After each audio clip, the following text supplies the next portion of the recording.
Buen día, chicos y chicas. Gracias por estar presentes a esta hora y vamos a dar comienzo a la clase que corresponde al inicio del tema 8 del marco teórico. Como habíamos quedado en la clase pasada, habían quedado pendientes algunos ejercicios de resolución de problemas del tema 7 que van a completar hoy. Y hoy y el día jueves vamos a avanzar sobre el marco teórico del tema 8, que es campos vectoriales. ¿Me pueden escuchar bien? Sí, profe. Bueno, muchas gracias. Nosotros en los tres temas que vimos hasta ahora, de la segunda parte de la materia, nos ocupamos de extender el concepto de función real de variables reales a más de una variable independiente. Es decir, lo que hicimos fue como una expansión de lo que conocíamos de análisis matemático 1 a muchas variables o a muchas dimensiones del dominio que contenía el conjunto de variables independientes. Es decir, pasamos de X como variable independiente, primero a XY, que nos detuvimos un poco en funciones de dos variables, y después, bueno, un poco más general a funciones de tres o más variables. Y en ese razonamiento, creo que la conclusión más importante en lo referente a lo que se intenta transmitir y que ustedes aprendan en este curso, es que en todos los casos, el hecho de que haya más variables no significa que un problema no se pueda resolver con el método tradicional y confiable para resolver distintos tipos de situaciones en funciones de una variable independiente. Es decir, cuando nosotros derivamos, por ejemplo, una función de dos variables, como que derivamos dos veces de manera distinta a la misma función y cada vez solamente consideramos que una variable varía. Es decir, es como que nosotros reducimos el problema de varias variables a varios problemas de una variable. Eso no es solamente para la derivación, es para las integrales, que se puede resolver una integral doble integrando dos veces, como si el argumento de la integral fuera función primero de una sola variable y la integramos respecto de ese diferencial y después de la otra variable y integramos el resultado respecto de ese diferencial. Y así es como que el hecho de que dos variables sea más fácil que tres o que cuatro o que cinco, y por eso nos hemos detenido en resolver problemas fundamentalmente de dos variables, no significa que con el mismo criterio podamos seguir avanzando en números de variables más importantes o más grandes. Pero el concepto clave que ustedes adquirieron en algunos casos en las técnicas, en la secundaria, y después reforzaron en la facultad y en otros casos en la facultad directamente, de lo que es la noción de límite, de lo que es un diferencial, de lo que es una derivada, de lo que significa geométricamente una derivada, del operador integral, del resultado de la integral, cómo se lo interpreta. Todas esas cuestiones se mantienen vigentes, nada más que al aplicar las funciones de más de una variable, hay que tener en cuenta ciertas cuestiones que son importantes a la hora de encontrar, primero, los resultados de los problemas y segundo, el criterio para aplicar esos resultados a un problema de ingeniería.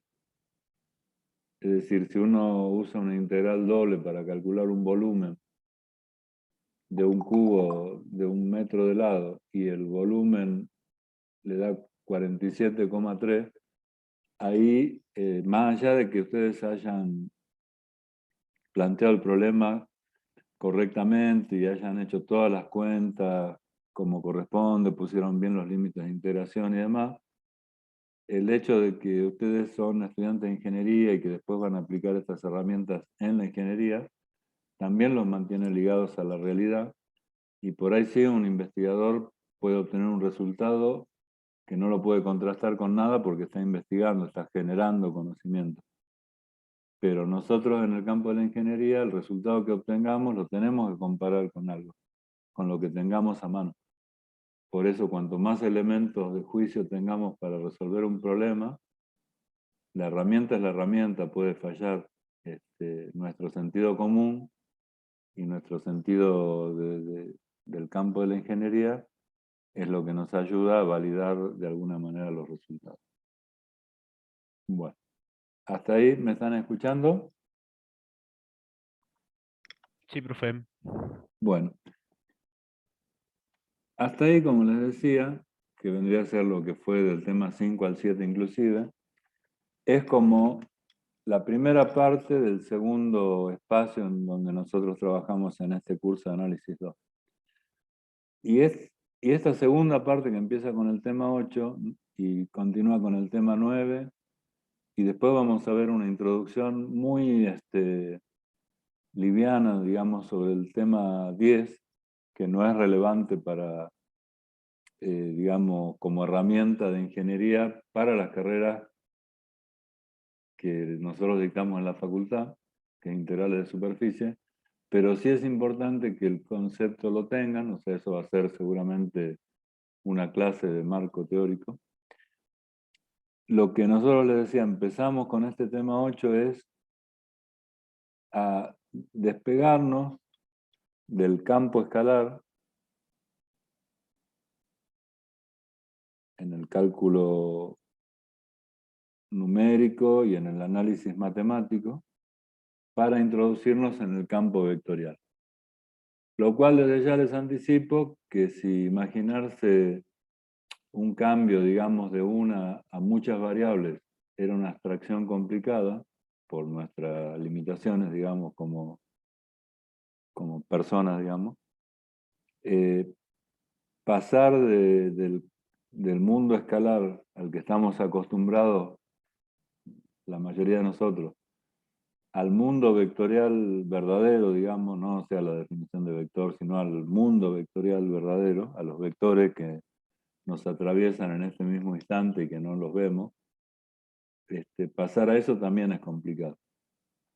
Pero vamos a ver que con el mismo criterio que en el caso de varias variables reales, siempre el fondo del problema se resuelve a través de la resolución de un problema de una función real, de una variable real.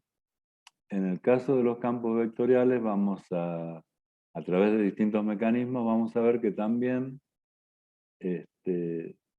más allá del esfuerzo que significa interpretar, que también nos vamos a centrar en conceptos que ya conocemos básicos: límite, derivada, integral, dominio, continuidad, de funciones reales de una variable real. O sea,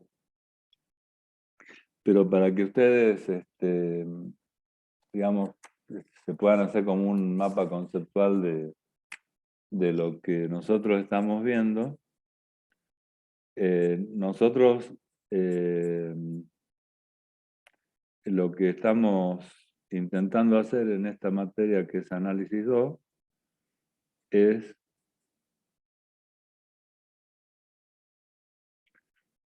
abrir el campo del análisis de una función de una variable, que podríamos llamar en general f de xx, en dos direcciones. La primera es la que hicimos en los temas 5, 6 y 7. Estudiamos funciones reales de varias variables reales. Y el segundo camino de expansión de este concepto que vamos a hacer es el que vamos a ver en la bolilla 8, 9 y 10, y que es expandir el concepto de función de una variable real con imagen real a una función vectorial de variable vectorial. Cuando nosotros hablamos de variable vectorial, esto para que ya tampoco se desesperen demasiado,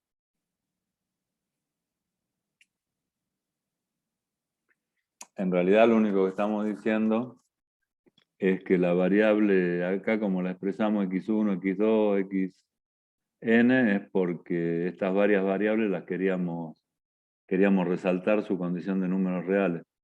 Acá, como nos vamos a hacer los guapos, digamos, con los campos vectoriales, ponemos a la función que va a ser un vector como vector, con una flechita, y a la variable, que no deja de ser la misma variable que en el caso anterior, o sea, tiene muchas variables, x1, x2 hasta xn, pero ya la escribimos como las componentes de un vector. Entonces, lo que nosotros estamos haciendo ahora es, como que esto ya lo vimos en los primeros 3 temas de esta segunda parte, 5, 6 y 7, y ahora vamos por las funciones vectoriales. ¿Hay alguna duda en esta descripción o alguna consulta que quieran hacer, chicos, chicas?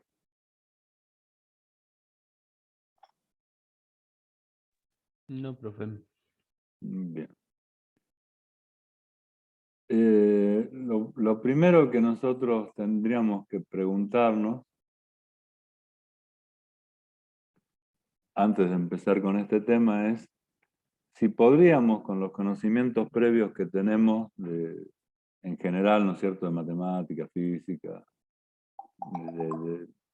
de todos los niveles de estudio que hemos pasado, ¿no es cierto?, primaria, secundaria y universitaria, si nosotros podemos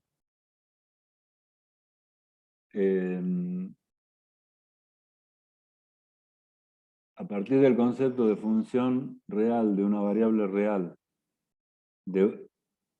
definir, o más que definir, expresar claramente un ejemplo de una magnitud que se puede representar a través de una función real de una variable real. ¿Cuál sería la variable real? ¿Cuál sería la magnitud que representa la función? ¿Y cómo se podría expresar?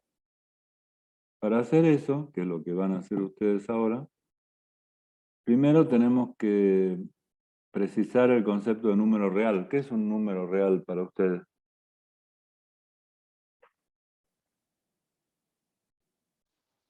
Una cantidad que existe. Una cantidad que existe. Esa es una definición que propone José.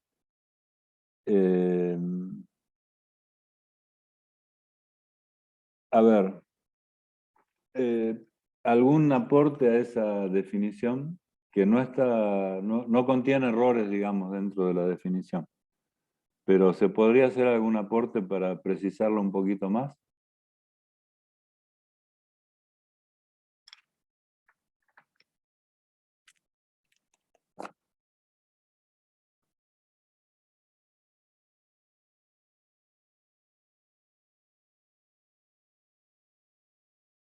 Nos estamos preguntándonos qué es o cómo definiríamos un número real.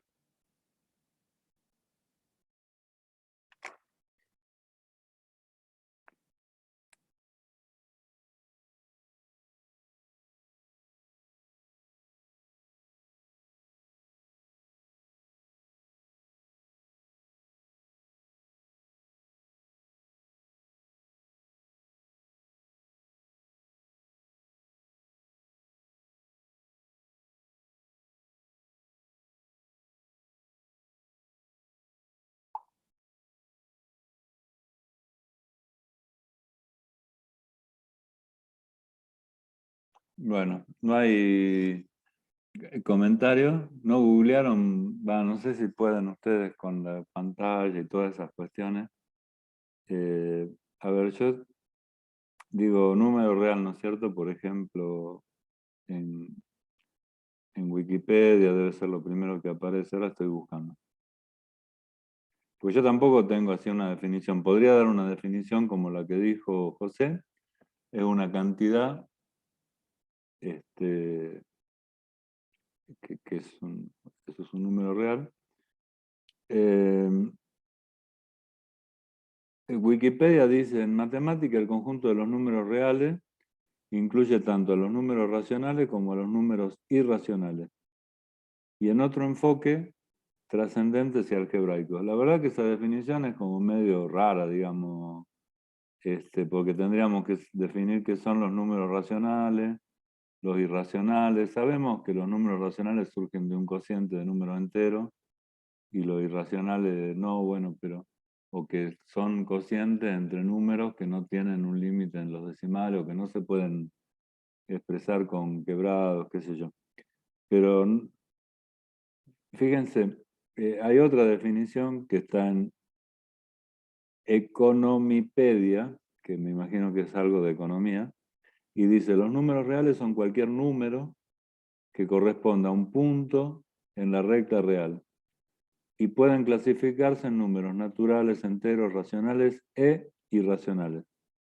En otras palabras, cualquier número real está comprendido entre menos infinito y más infinito y podemos representarlo en la recta real. Esa es una definición. No sé qué opinan de esa definición que les acabo de leer.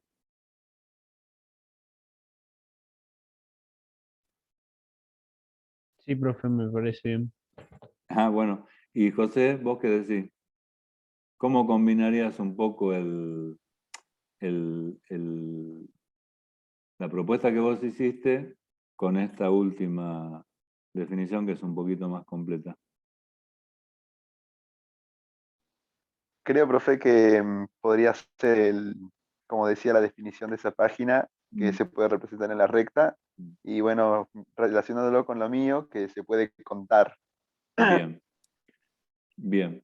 Esa es una definición que a los efectos de la interpretación es acertada a mi criterio para informar que es un número real.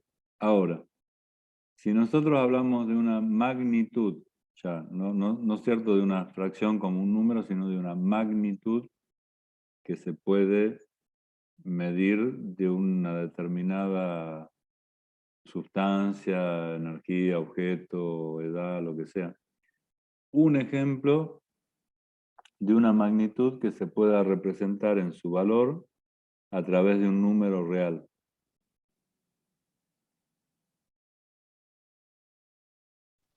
¿La masa? La masa de un cuerpo. Bueno, a ver, si yo digo, este marcador tiene 27 gramos de masa, gramos masa o con la unidad que querramos, queda definida totalmente la masa del marcador.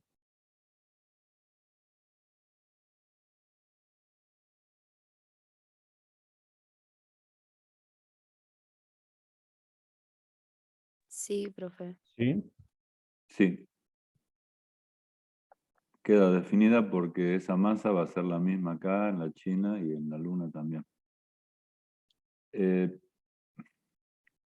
hay otro ejemplo que podrían dar, además de la masa,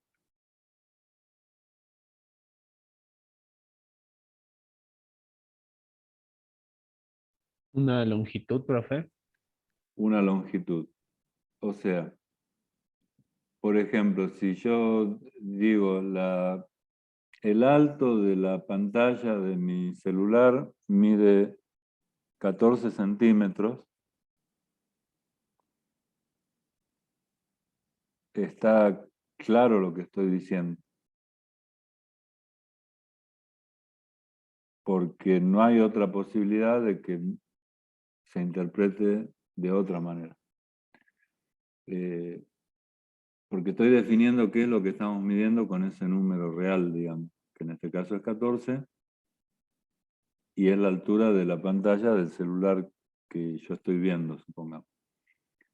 Entonces, hay magnitudes que se pueden definir a través de números reales.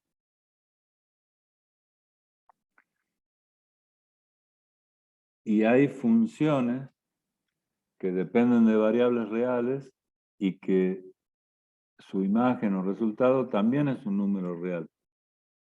Por ejemplo, ¿qué función ustedes podrían proponer como ejemplo que tenga un argumento real, o sea que la variable independiente sea real, y que la función en sí misma también sea real como resultado?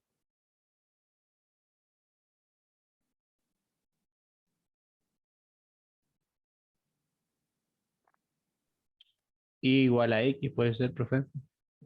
Igual a X, pero más que la función igual a X está muy bien si X pertenece a R y bueno, Y va a pertenecer a R. Pero más que el ejemplo, eso que está correcto, Gastón, de la función, un ejemplo de una función ya aplicada, así como José dijo la masa, que está muy bien como magnitud escalar, o yo planteé la altura de la pantalla, que también está bien como magnitud escalar. Ahora lo que busco es si podemos encontrar una función que a partir de una magnitud escalar,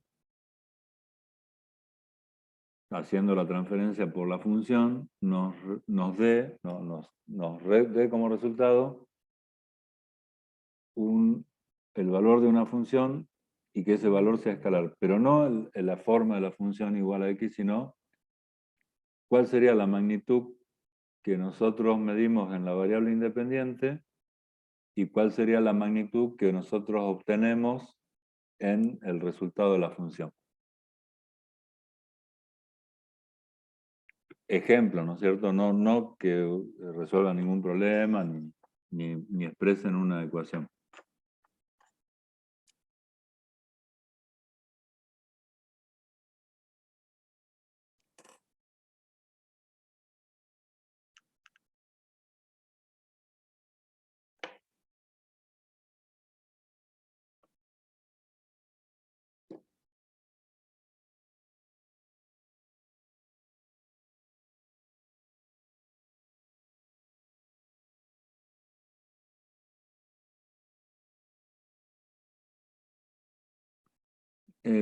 Capaz que no se entendió la pregunta. ¿Entendieron la pregunta?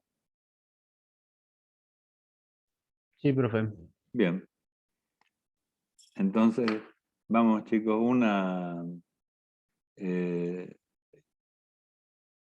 un ejemplo de una función que ustedes se la imaginan. Ahí Gastón dijo y igual a x, ¿no es cierto? Está perfecto el ejemplo y capaz que es el más sencillo de todos.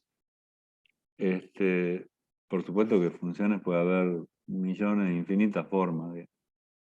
Pero la idea es que ustedes transformen esa ecuación y igual a x, que puede ser de cualquier otra forma, en algo que tenga un sentido, ya sea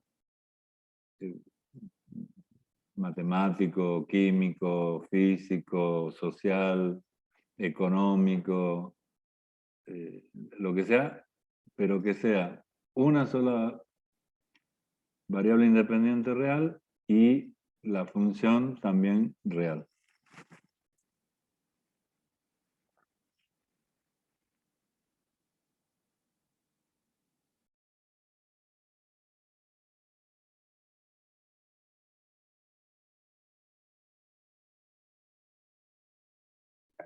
Profe, ¿podría ser el precio total de algo igual a el precio unitario por la cantidad? ¿Algo así? A ver, María de los Ángeles, sí, claro que puede ser. El precio total de No algo, sé si es yo digo, el precio total de algo igual a el precio unitario por la por cantidad. la cantidad. Bueno, entonces, ahí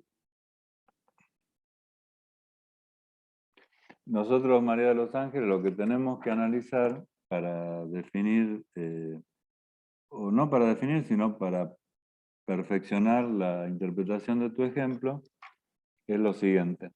Nosotros estamos apuntando a una f de x.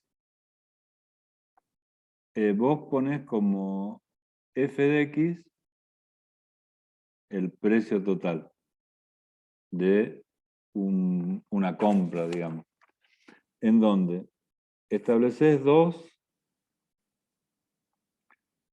factores que se multiplican en la expresión de la ecuación.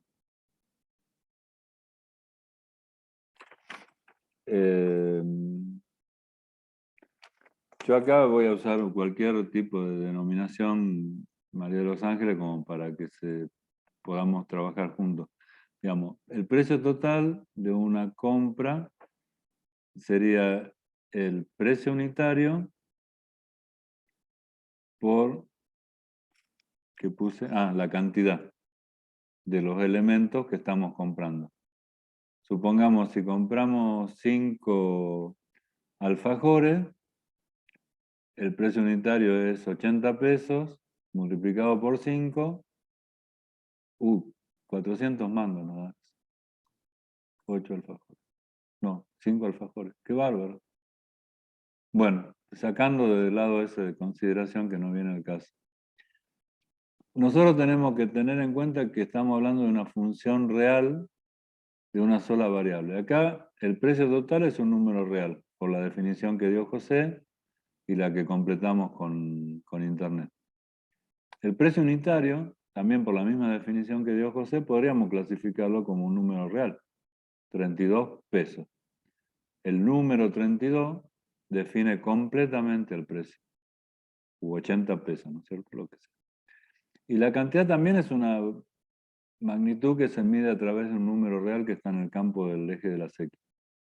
Porque puede ser un número, depende de lo que estemos comprando. Si compramos yeso, capaz que compramos 250 gramos. O 200, y cuando nos pesan es 253, por ejemplo. Bueno, pero siempre va a ser un número real. Ahora, el problema que acá tenemos es una función y acá tenemos dos elementos. Cuando hablamos de una función de una variable, vos, María de los Ángeles, acá me tendrías que decir, en tu imaginación, para plantear este ejemplo, cuál de las dos cantidades que están acá pensaste que no era variable.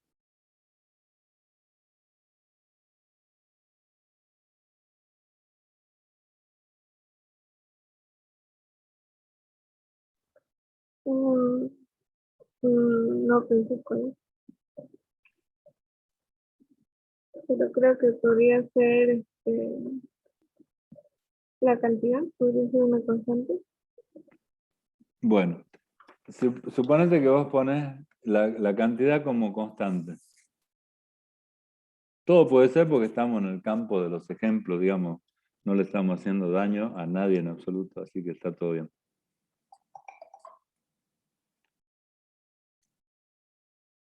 Entonces, esto se traduciría, para el caso de una función de una variable, en esta expresión, ¿no es cierto? El precio unitario, si la cantidad es constante, bueno, ya no es variable. Y el precio unitario se convertiría en la variable independiente. No sé si alcanzan a visualizar la relación que hay entre el ejemplo que dio María de los Ángeles y la forma que nosotros tenemos de f de x. ¿Se entiende? Sí, profe. Ahora, esta fórmula que propone María de los Ángeles, ¿para qué nos serviría? ¿Para qué caso sería de aplicación?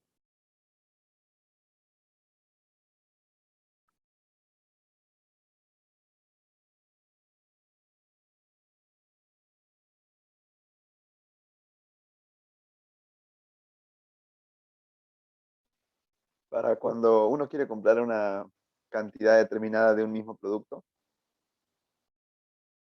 Bien. Es decir, yo voy todos los sábados al almacén a comprar 200 gramos de jamón cocido. Supongamos, ¿no? Es una hipótesis. Los 200 gramos de jamón cocido, que es lo que yo me fijé como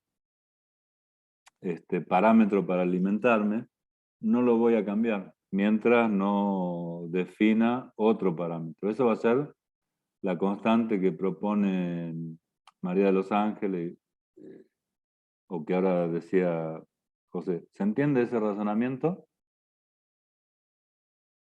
Sí, profe. Sí, profe. Bueno, yo todos los sábados voy a comprar 200 gramos de jamón. ¿Llevo todos los sábados la misma plata?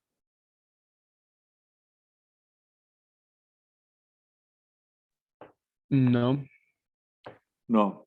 ¿Qué le hace pensar eso? Si vivieran, supongamos, en Suiza, ¿llevarían todos los sábados la misma plata? Sí, profe. Bien. ¿Por qué? Porque ustedes suponen que es imposible que el precio unitario de algo cambie, digamos. No tienen esa posibilidad dentro de las variables en su cerebro como que puede ocurrir. Entonces, la propuesta que hace María de los Ángeles es posible y es válida, aunque no es la más probable, digamos. Lo más probable es que, bueno, cambie el precio, digamos, permanentemente y qué sé yo, tendríamos una situación como la que está describiendo María de los Ángeles en esta fórmula. Me refería a que no es la más posible en términos generales. Acá en nuestro país, en particular, tuvimos muchas épocas donde sí los precios cambiaban, inclusive de un día al otro y al otro, digamos. No es que un día estaba el aumento de precio y después se mantenía, como ahora más o menos pasa, que duran 10, 20 días.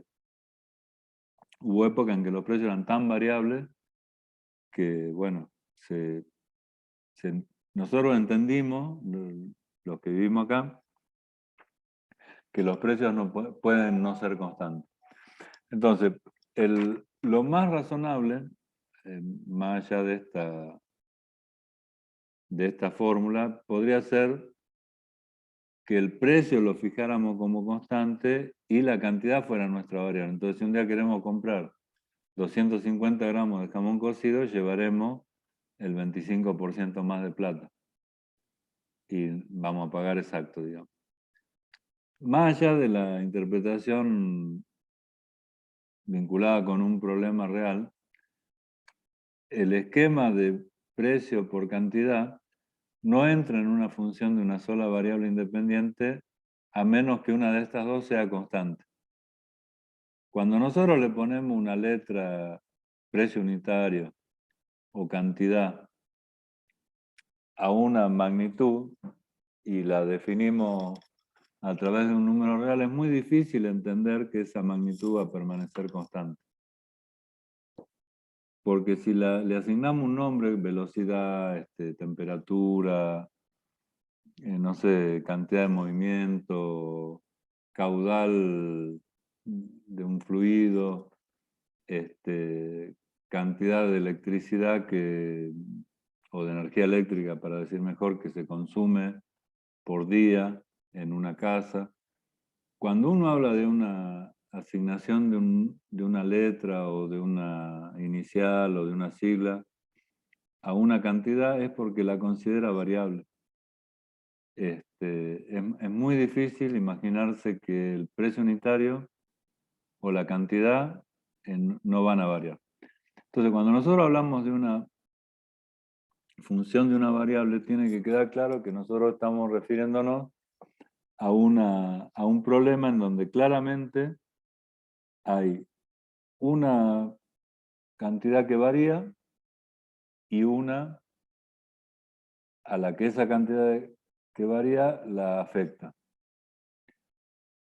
A partir del ejemplo de María de los Ángeles, ¿podrían dar otro ejemplo de una función de una variable que no contenga constantes arbitrarias ni otra cantidad que podríamos interpretarla como variable o no?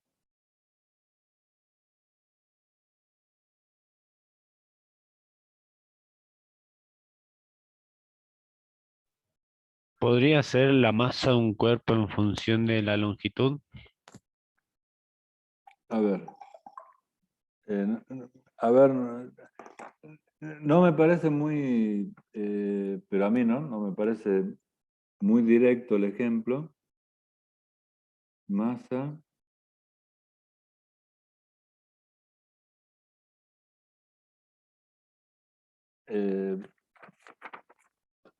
Sería así, ¿no es cierto? Masa es una cantidad escalar, longitud también.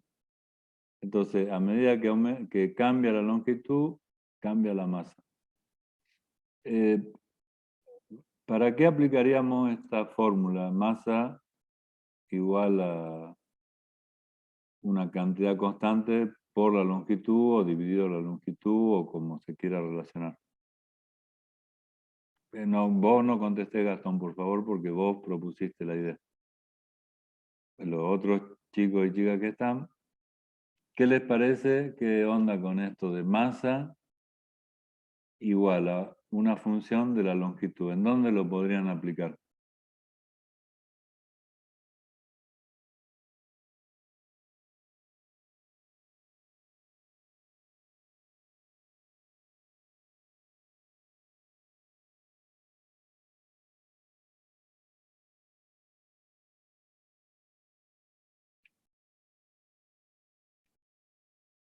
Hola.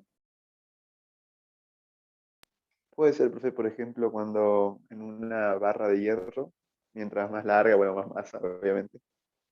Bien. Una barra de hierro, que es un ejemplo excelente, José.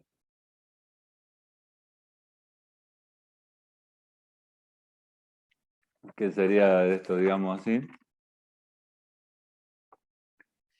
En donde la longitud estaría determinada, ¿no es cierto? Y se mide, que es una cantidad escalar. La- la- Vos decís, cuanto más larga sería la barra, más masa tendría la barra. Entonces, la función que nosotros deberíamos escribir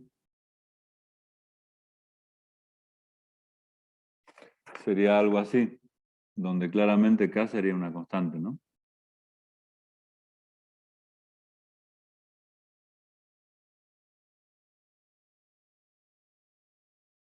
Sí, porque sabiendo la longitud no se puede definir la masa.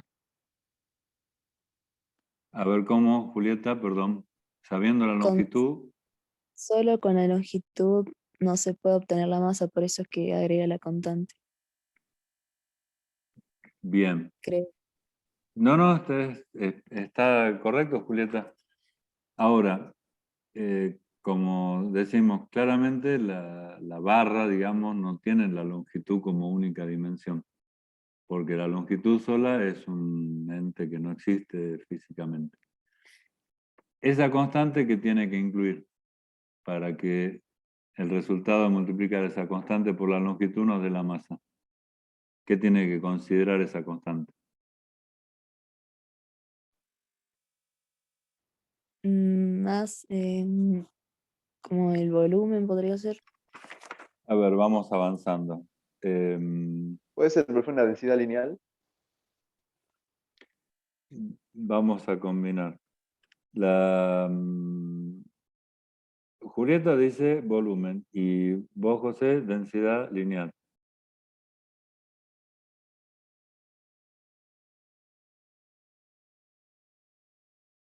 Las dos cosas son correctas.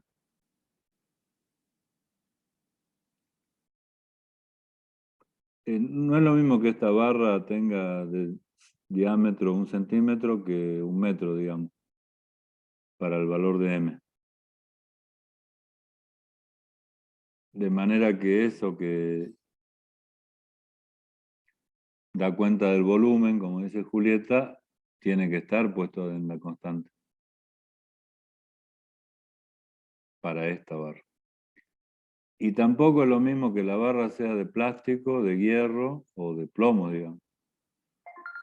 Por lo tanto, la densidad lineal, o sea, no sé, los gramos masa por metro que pesa esa barra, también es un dato importante porque si fuera de telgopor,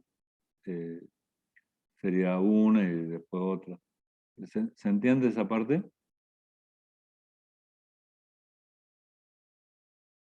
Sí, profe. Sí, profe. Bien. Entonces, en este ejemplo, que también creo que lo propuso Gastón, en este ejemplo, también dentro de esta variable longitud hay escondidas por lo menos dos, volumen y densidad lineal, para esta fórmula. Lo que yo quiero tratar de transmitirle a ustedes es que cuando ustedes definen una función de una variable independiente, están descartando muchas otras variables, en este caso dos nada más, ¿no? Longitud, ¿cómo se llama? Volumen, mejor dicho, y densidad lineal, que son las dos que completaron Julieta y José. Pero las están descartando involuntariamente o sin pensar cuando dicen que el volumen de una barra se puede poner en función de la longitud, es porque están asumiendo que la densidad o el peso específico es constante y que el volumen por metro de longitud es constante, o sea que es un cilindro perfecto y que tiene un único diámetro. ¿Por qué piensan ustedes que se plantean estas dificultades cuando uno tiene que proponer una función de una variable? ¿Existirá una función que sea solamente de una variable? Por ejemplo, la altura de una persona, que solamente depende de la altura. Por eso es que es raro Eh, decirlo. a ver, eso está complejo, Julieta, porque la altura de una persona eh, a ver, digamos, en términos numéricos,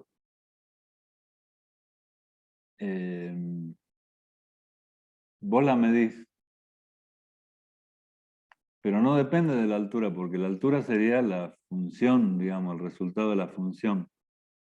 Sí, sí, por eso es que suena raro. Suena raro.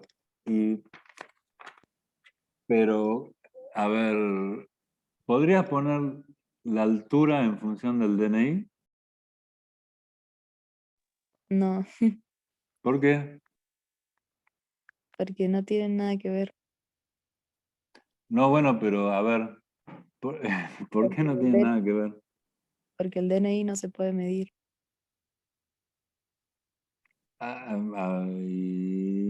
Bien. Eh, el DNI numéricamente es un número real, por supuesto.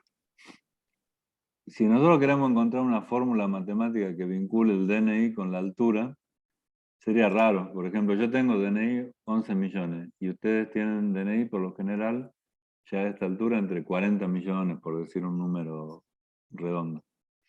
Entonces, si relacionamos el DNI con la altura, yo tendría que medir, si ustedes miden, supongamos, 1,80, yo tendría que medir 60 centímetros, si hacemos una relación lineal. Pero si en el DNI vos tenés una base de datos, donde entras por DNI te dice el domicilio, no sé, estado civil, suponete, qué sé yo, y en una columnita te está la altura.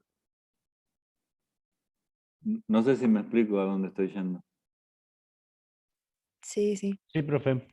Bueno, entonces la altura, el domicilio, el estado civil, dependen en ese esquema de una sola variable que sería el número de DNI.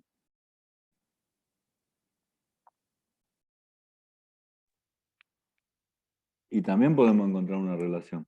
Ahora, eso es válido si nosotros tenemos medida la altura. Y capaz que eso lo hacemos cuando entramos a la primaria, no sé, ahora yo creo que ya nunca nos medimos la altura para nada. Pero antes, cuando se ingresaba al servicio militar, por ejemplo, inclusive en la escuela primaria, dentro de los análisis de vacunación y todas esas cosas, se hacía un mini, digamos, control así para ver si estábamos, como podría decir, acorde a los parámetros dentro de lo que se considera normal, y si no lo estábamos, se hacía una intervención especial. Pero, digamos, no es todo tan lineal como para decir que no podemos encontrar una fórmula que vincule el DNI con la altura de una persona. No podríamos encontrar una función, como perfectamente lo dijo Julieta, no tienen relación matemática. Pero sí, en una tabla, no necesitamos tener una función, en una tabla podemos vincularla. De todas formas, la primera respuesta tuya, Julieta, fue la altura, porque depende de la altura. Ahí estamos en un círculo que no nos conviene entrar, porque es como que la función depende de la propia función y sería una identidad. ¿Me entendés? Es un ejemplo un poco rebuscado, diría yo. Como vos mismo dijiste, es raro, digamos. Dentro de los ejemplos que no sean raros, una función real que dependa de una sola variable real en forma absoluta, incuestionable, que no tengan que entrar a una tabla, que no dependa de otras suposiciones de constantes. ¿Qué se les ocurre?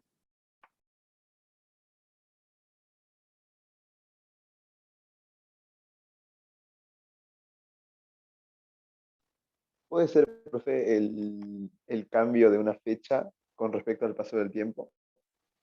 Así como la edad. Ajá. Yo pensé lo mismo, profe, la edad en función del tiempo.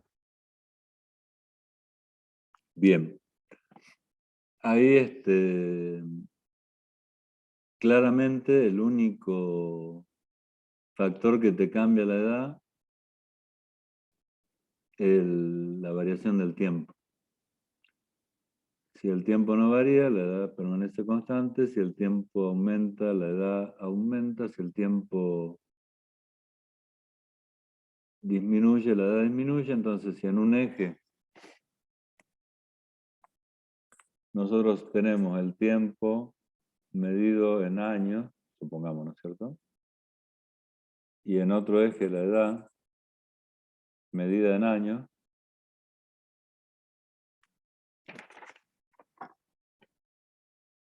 Este es un ejemplo muy pintoresco, ¿no? Por otra parte, pero está muy bien. Edad y tiempo. Por acá avanza el tiempo, por acá medimos la edad. ¿Cómo sería el gráfico?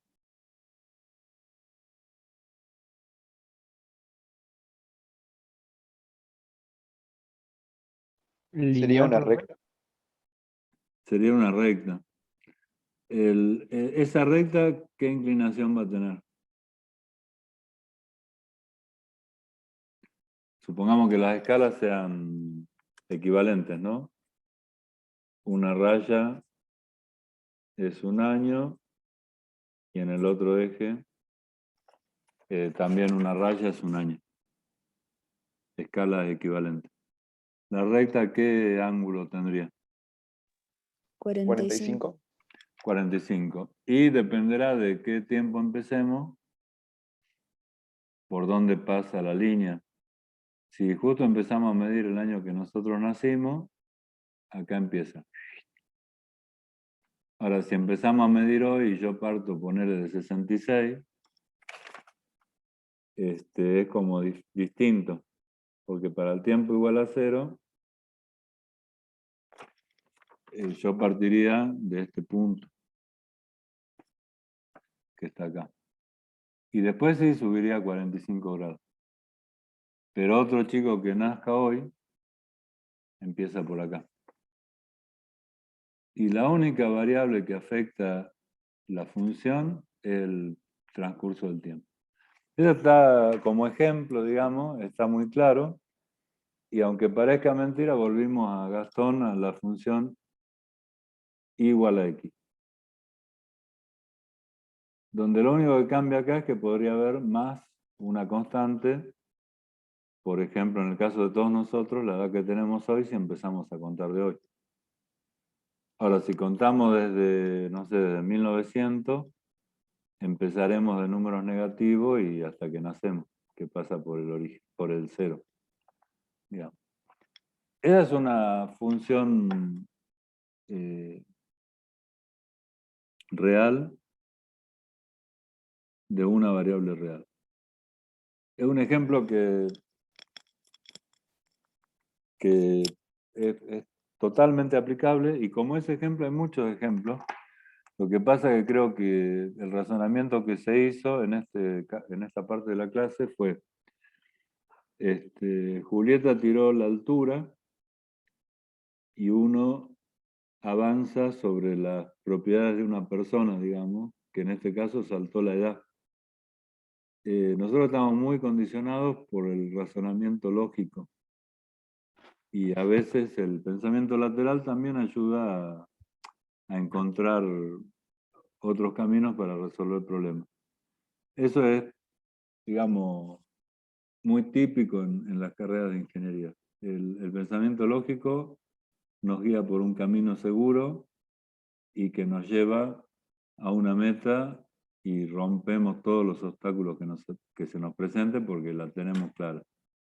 Ahora, en algunos casos, el pensamiento lateral hace la diferencia en que a esa meta podés llegar con menos esfuerzo, con menos gasto, digamos, sería para una empresa, o con menos tiempo, digamos, que también es una inversión. Entonces, hablando de todo esto que hablamos y para ponernos en tono de lo que es una función real de una variable real, hay magnitudes que no es suficiente definirlas a través de un número o de una cantidad. Y esas magnitudes, que no son reales o escalares, en la terminología del análisis matemático, por lo general reciben el nombre de magnitudes vectoriales, que para ser definidas necesitan, además de una cantidad real que se asocia con el módulo, también se necesita conocer otras propiedades como la dirección, el punto de aplicación, el sentido. En la introducción al tema que están en la guía de cursada hay como una pequeña definición de vector, que ahí yo estoy tratando de resaltar. Esa definición de vector es muy genérica. Dice que se determina por la magnitud como por la dirección. Y se lo puede considerar una flecha o un segmento dirigido. Velocidad y fuerza son ejemplos de vectores. ¿Por qué siempre ponemos velocidad y fuerza como ejemplos de vectores? Porque entendemos que son los ejemplos más fáciles de asociar con la realidad. Pero si uno pone un imán cerca de una pieza que tenga algún contenido de hierro, la pieza es atraída hacia el imán. No hay una cantidad escalar en juego ahí. Hay un campo magnético que es el conjunto de las fuerzas de atracción que el material presenta por una propiedad propia del material frente al elemento con hierro. Y esas fuerzas son las que lo desplazan. Cuando uno acerca el imán, el material con hierro no sale disparado para cualquier lugar, va directo hacia el imán. ¿Por qué? Porque las flechas que representan la fuerza están orientadas.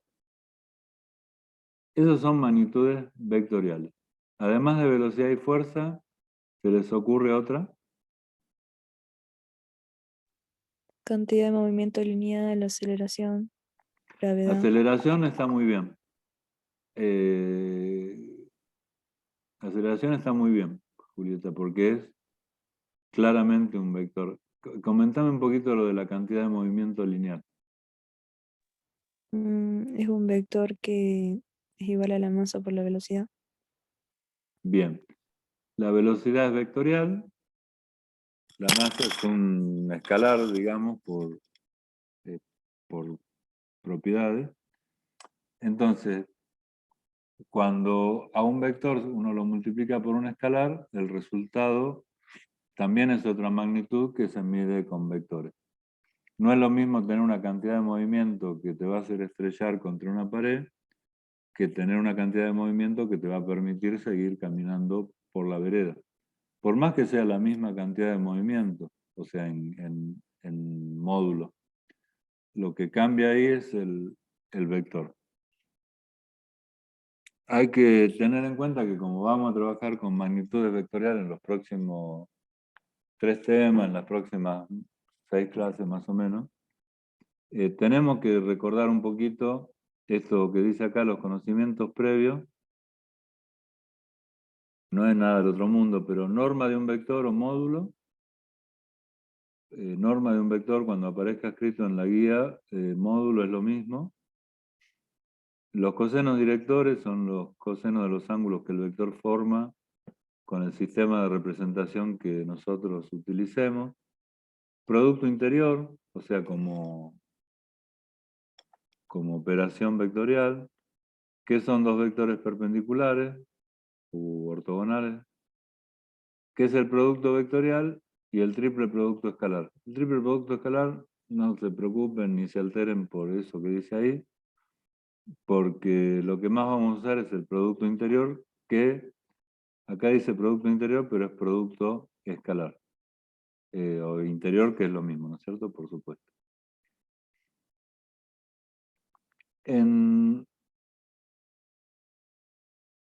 Acá está resumido lo que nosotros queremos decir, que son funciones vectoriales, funciones escalares y campos vectoriales. Las funciones vectoriales son funciones que son vectores, o sea que el valor de la función no solo es suficiente definirlo con un número, sino que tiene que incluir una dirección. Por ejemplo, la velocidad, si varía en función de algo, va a ser una función vectorial. Por ejemplo, ¿de qué podría depender el valor de la velocidad de un cuerpo que cae desde la ventana de un edificio? De la resistencia del aire. Bien. A más resistencia, menos velocidad, pongamos, simplificando el tema, ¿no? ¿Está bien? ¿En ese sentido lo planteabas? Sí, profe. Bien. ¿Puede depender de alguna otra variable la velocidad de una cosa que se cae desde una ventana de un edificio? Además de la resistencia al aire. De la gravedad o de la altura a la que se encuentra el ventana. De la gravedad, o sea, no es lo mismo que el edificio esté en la Luna, que la gravedad es 15 veces menos que acá, que esté en la Tierra. ¿Por qué? Porque acá en la Tierra va a caer más rápido. La fuerza de atracción es más que en otro lado. Sí. Y en el espacio, bueno, ni siquiera caería.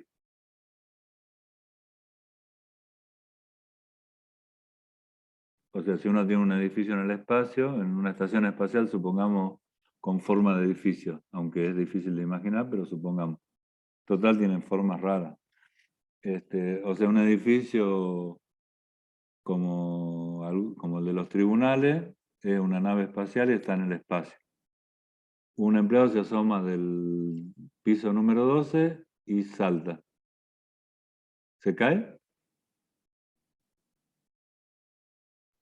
No. No, Y estando en la luna sí cae más lento. En cambio, en la luna se cae más lento. Y estando en el espacio exterior, No cae. bien. Entonces, la gravedad sería otro factor que es una variable. Entonces, todos esos elementos al vector velocidad los podemos representar como distintas variables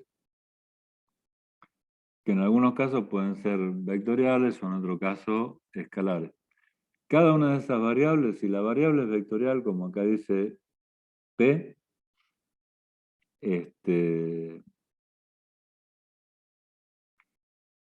va a tener distintas componentes, porque P es un punto variable en el espacio R sub n, o sea, puede tener 5 componentes, supongamos.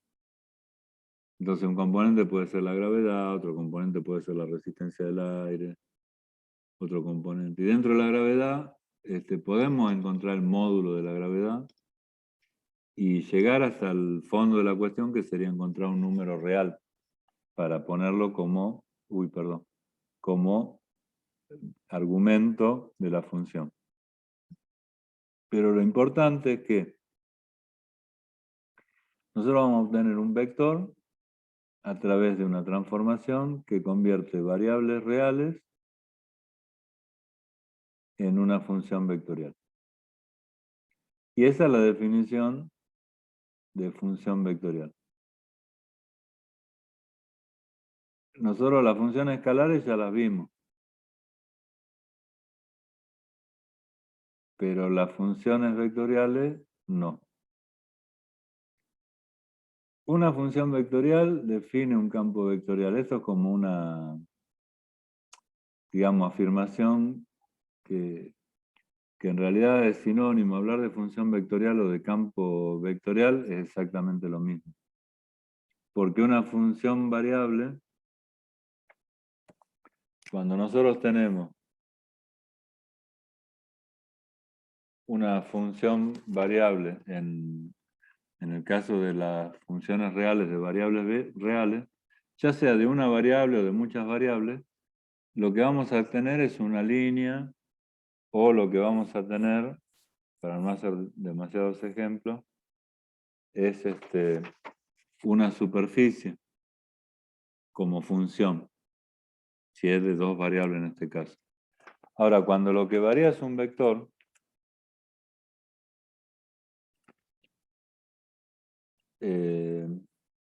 supongamos la fuerza de la gravedad que ustedes sabían en algún caso, o yo mencioné, o ustedes.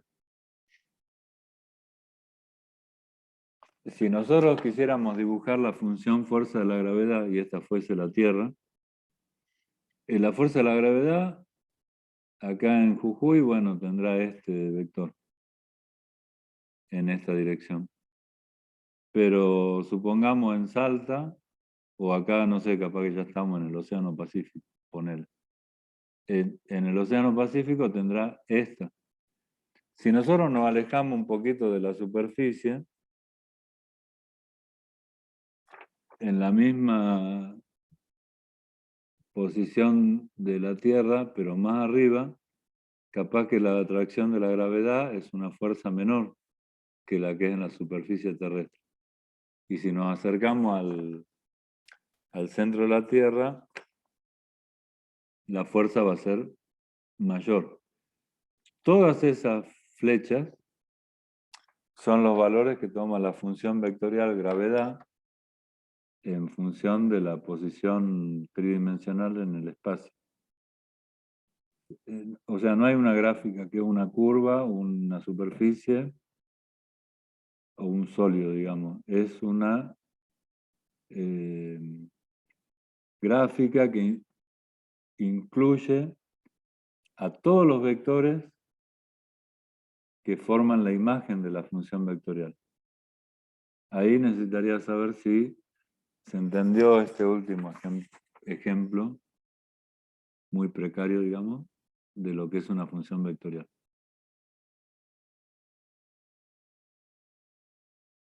Más o menos. Todas esas flechas son una función vectorial. Todas esas flechas en su conjunto son la función vectorial. Ajá. Y Gastón, vos decís más o menos, ¿por qué motivo?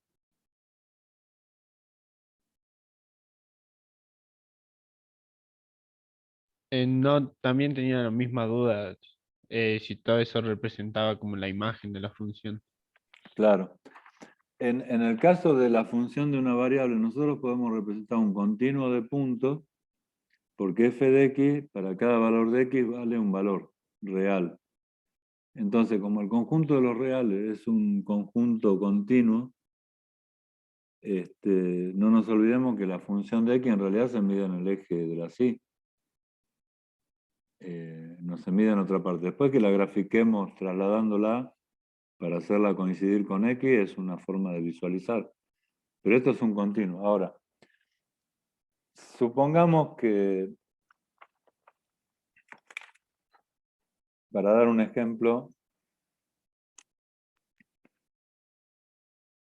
de ustedes,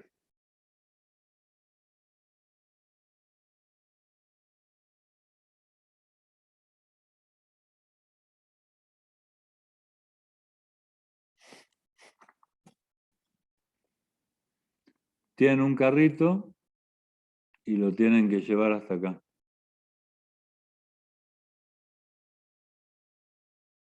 Ustedes para llevarlo van a hacer una fuerza. Esa fuerza va a ser, la fuerza, recordemos que es una dimensión, una magnitud vectorial, ¿no? O sea, para definirla necesitamos no solo el módulo, sino la dirección y el sentido. Esta manija tiene un arandel, acá una tuerca, un rulemán, algo que permite que esta manija se mueva libre. Y ustedes agarran la manija y están, digamos, empezando a subir para llevar esta caja que tiene ruedita hasta acá arriba. ¿La fuerza va a ser constante? Va a ir cambiando de magnitud y dirección todo el tiempo. Bien. ¿Cómo representaría gráficamente esa fuerza hasta que termine el proceso? Con muchas flechitas de diferentes tamaños y direcciones. Perfecto. Si este es el punto donde ejercemos la fuerza, por dar un ejemplo, va a haber como una trayectoria que dependerá del camino y qué sé yo, en donde en cada instante de tiempo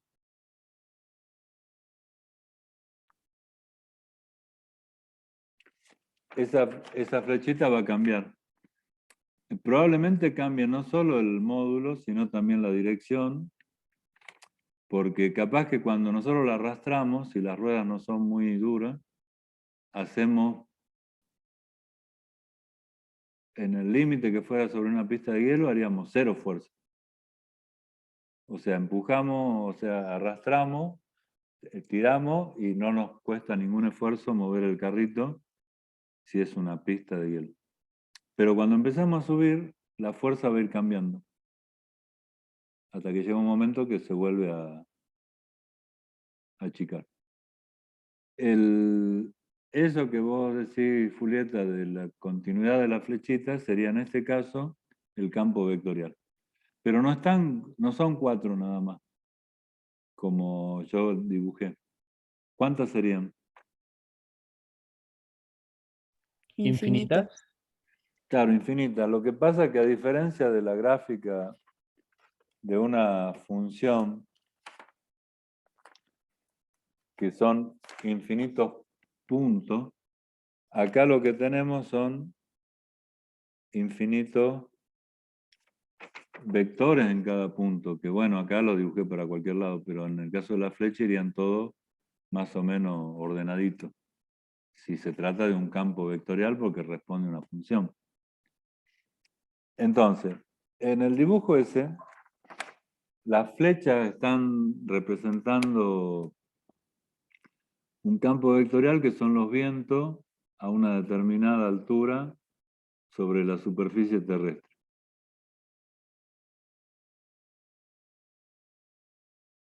Velocidad del aire, que es una magnitud vectorial, o viento, digamos, supongamos a 3.000 metros de altura, que es donde los aviones encuentran la estabilidad antes de subir a 10.000, y necesitan conocer cómo es esa flecha en cada punto. Porque si los desparraman en el despegue o en el aterrizaje, pueden tener problemas. Eso se mide, digamos. Y los propios aviones tienen un aparatito que mide el viento y la dirección y todo. Esto sería un campo vectorial.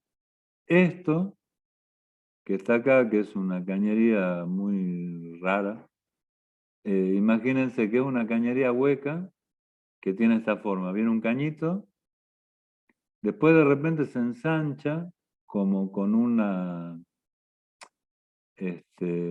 como si fuera un embudo, digamos. Imagínense los soldados a esta tapa, a esta superficie hueca, cónica, perdón, cilíndrica. Después ese embudo se achica y después sigue otro cilindro, el caño. Pero el caudal se mantiene constante. El caudal se mantiene constante. El campo vectorial en este caso mediría la velocidad del líquido. Acá tiene una determinada magnitud escalar o módulo, la velocidad del fluido. Cuando llega a esta zona, el fluido se desparrama, ocupando, por supuesto, toda la cañería. No es que da un salto y aparece para acá. En condiciones normales, ocuparía todo esto. Y después, una vez que pasa por esta situación así como transitoria, vuelve a una cañería que es cilíndrica igual que la primera, pero más ancha, o tiene una sección mayor. Entonces, acá el caudal si se mantiene, quiere decir que esta velocidad es mayor que esta, porque pasa la misma cantidad de líquido por un caño más pequeñito. Y en esta parte, la velocidad del fluido toma direcciones diferentes a la horizontal. Todo esto, a través de una función, se puede determinar cuál es la velocidad en cada punto. Dependerá de muchas cosas, pero es un campo vectorial también. El último que mostramos es el campo magnético de la Tierra, que hace que las brújulas se alineen. Estos son obviamente ejemplos de fantasía, ¿no es cierto? Eso no lo podemos ver. Nosotros a las flechas del campo magnético no las podemos ver, pero si tiramos una brújula en un lugar o si la sostenemos, la brújula se va a alinear a ese campo.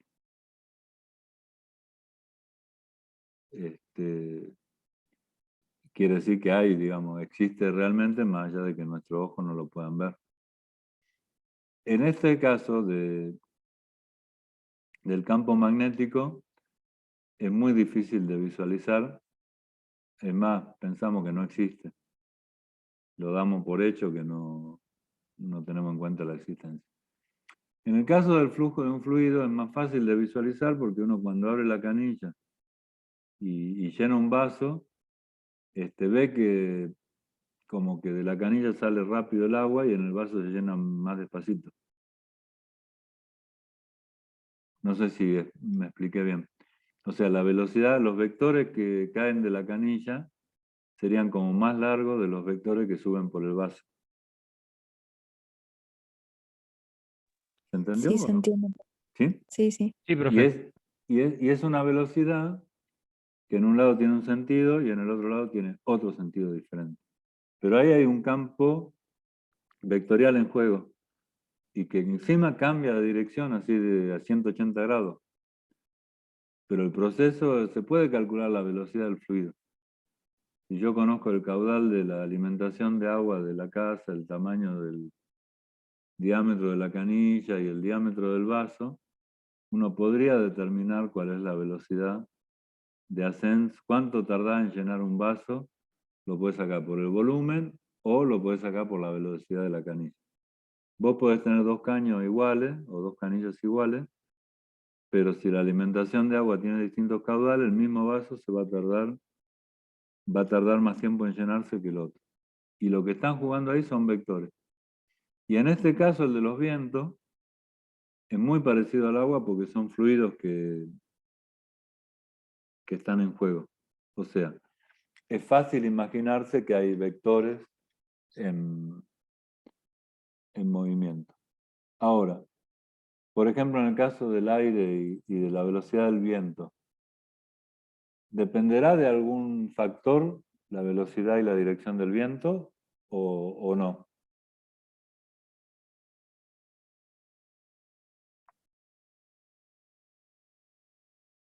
La temperatura, Ese es un factor que seguro influye en el viento, claramente. La altura, profe. La altura puede ser, si nosotros en vez de decir 3.000 metros queremos hacer una gráfica para toda la atmósfera, vamos a tener que tener en cuenta la altura. Y hay otros múltiples factores que pueden influir, digamos. Yo no conozco la mayoría de las disciplinas que maneja la ciencia, conozco muy pocas, 2 o 3 nada más. Pero en cada disciplina nos introduce y la matemática es lo que le permite establecer parámetros y modelos. Ahora, teniendo aproximadamente la noción de lo que es un campo vectorial, nosotros vamos a tratar de interpretar al campo vectorial como una función.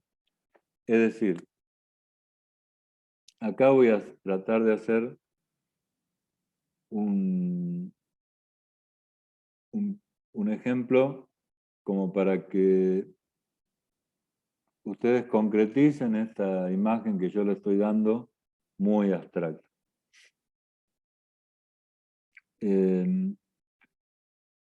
Vamos a hablar de una función de x igual a 3x. Y vamos a hablar de una función de x igual a 2xy menos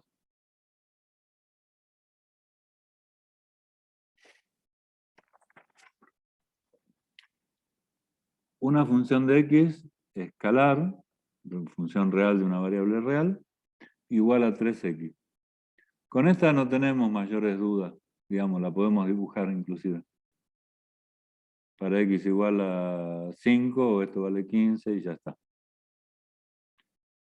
Ahora, imaginémonos esta función vectorial, que f depende de una función de una variable escalar como x, que es un número real, y la función es 2x en y x en j. ¿Qué opinan de eso?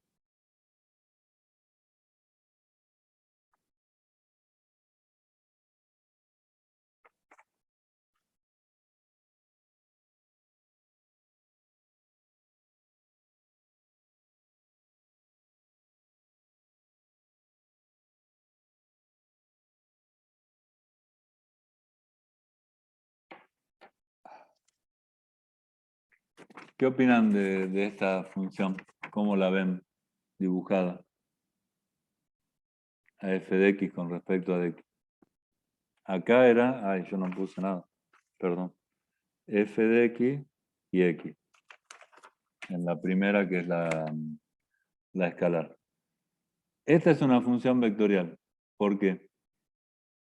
Porque la función es un vector, depende de una variable real que es x, y la forma de la función, o sea, lo que acá es 3x, para f de x, acá es 2x en la componente de y del vector y x en la componente de j. Por ejemplo, ¿cuánto valdría f vector para x igual a 0? 0. 0 es correcto. O sea, Sería 0 en i y 0 en j. claro, porque si x es 0, la componente del vector en y, que vendría a ser la horizontal, es 0, y la componente del vector en j es 0 porque x es 0. Entonces el vector lo dibujaríamos con un puntito. Ahora, tomemos para x igual a 1. Así como acá tomamos para x igual a 1, 2, 3, 4. ¿Cuánto valdría el vector para x igual a 1? 2 en i y 1 en j. Bien. Ahora,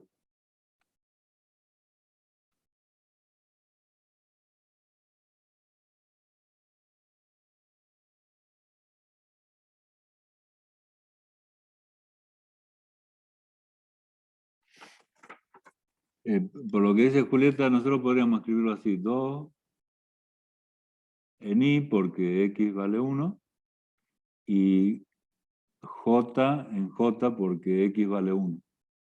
La función es la misma, ¿no es cierto? 2xy menos xj. Y este sería el vector, pero ya específico, es un vector, pero ya específico para x igual a 1. ¿Cómo dibujaríamos ese vector acá? Dibujo sobre los ejes y sé por el método del paralelogramo los uno. Bien. Entonces, en el eje x, ¿hacia dónde nos vamos? 2 unidades a la derecha. 2 unidades a la derecha.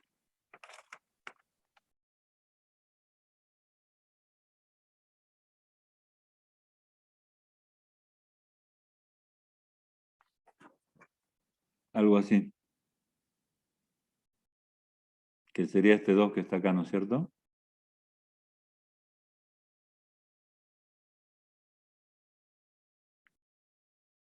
¿Están de acuerdo? Sí, profe. Mm, ese, bueno, pongamos. ¿Y qué hacemos después? Bueno, esas son las componentes del vector. No, no, no, no. Esperá que Y esta una es una unidad componente. para abajo. Esta es una, ¿no es cierto? Esta 2. ¿Y qué más Sí. tenemos que hacer para dibujar el vector? Lo que decía Gastón, que yo lo interrumpí. Una unidad para abajo. Una unidad para abajo. Acá me va a quedar esa unidad medio fuera de escala. ¿Por qué para abajo, Gastón? Suponiendo que el eje es convencional para arriba positivo y negativo para abajo. Perfecto.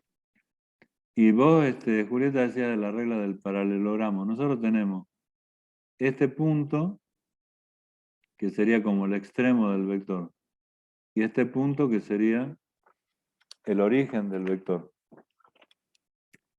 Y el vector que representa la función para x igual a 1, sería este. Este sería para 0 y este sería para 1. Entre este vector, que es 0 o nulo, y este vector, ¿hay algún otro vector entre 0 y 1 de x?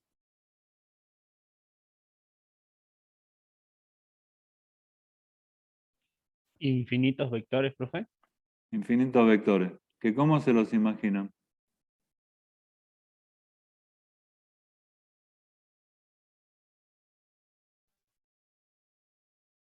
Mm, podrían ser paralelos a ese vector que dibujamos.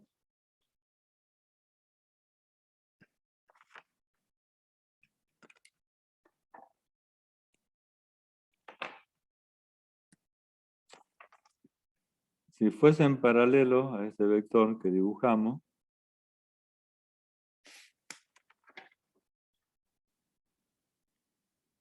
cada vector tendría como componente paralelo, ¿no? Estamos hablando 2 y 1. ¿Y eso se condice con la fórmula? No, profe. Mm.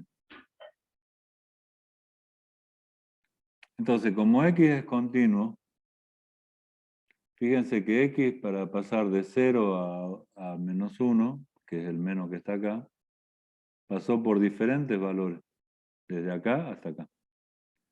Y a su vez, el componente de y, 2x, que sería 2 en el punto x igual a 1, también pasó por diferentes valores. O sea que lo que nosotros deberíamos observar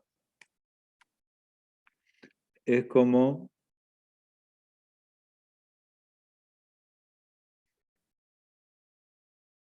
un abanico, por decir algo, ¿no es cierto? No paralelo, esto no es paralelo. Un abanico de vectores que van despegando, como si fuese un avión que despega para abajo, hasta llegar a este. Pero está lleno de vectores acá, entre 1 y 2, entre 0 y 1. El primero es 0, el otro despega un poquitito.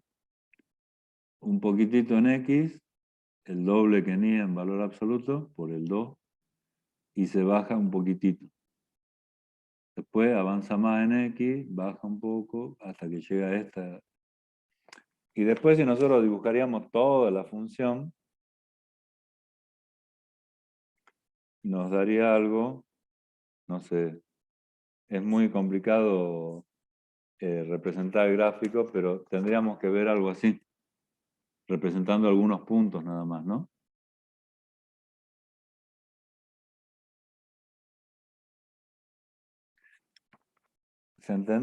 ¿Se entiende el concepto de cómo se mueve un vector? Profe, entonces para dibujar el vector de un punto hay que dibujarlo desde el punto. Para dibujar el vector, el valor que toma el vector en un punto, lo correcto, digamos, para representarlo gráficamente es dibujarlo en el punto. Pero si el Bien, fenómeno que estamos analizando no es que el vector se mueve, sino que solamente cambia de valor, por ejemplo, vos prendés una estufa. La estufa va a estar quieta y va a dar calor. Va a dar calor para todas partes. A medida que eleva la temperatura la estufa, por lo que sea, por el carbón o por el gas, por lo que sea, estos vectores de transmisión de calor van a empezar a incrementarse. Pero no es que los vectores van caminando por el eje o por el plano. Se quedan quietos acá. Entonces ahí el gráfico, cuando lo hagamos, va a ser como el de la gravedad, que el centro de la Tierra no se mueve, digamos. Entonces vos vas a tener vectores que están fijados en un punto, pero que van cambiando su dirección y sentido. En el caso de la fuerza, por ejemplo, en el caso del carrito, la fuerza, bueno, se mueve. Entonces vos podés dibujar al vector fuerza en cada punto del eje o del plano. Pero hay problemas en donde el vector, como en el caso de la atracción de la gravedad, no cambia, está siempre desde la prehistoria, digamos, la flechita que nos toca en Jujuy de la gravedad, ahí está quieta, por más que es un campo vectorial. bien, profe. Entonces depende más o menos de la función. Depende de lo que representa la función, fundamentalmente. Bueno, nosotros el jueves vamos a ver un poquito ya la parte operativa del trabajo con campos vectoriales y van a ser los ejercicios. Hasta acá nosotros lo que hicimos fue como plantear el concepto de función vectorial, que hay mucho para ver, por supuesto, en la guía. Así que ahora, si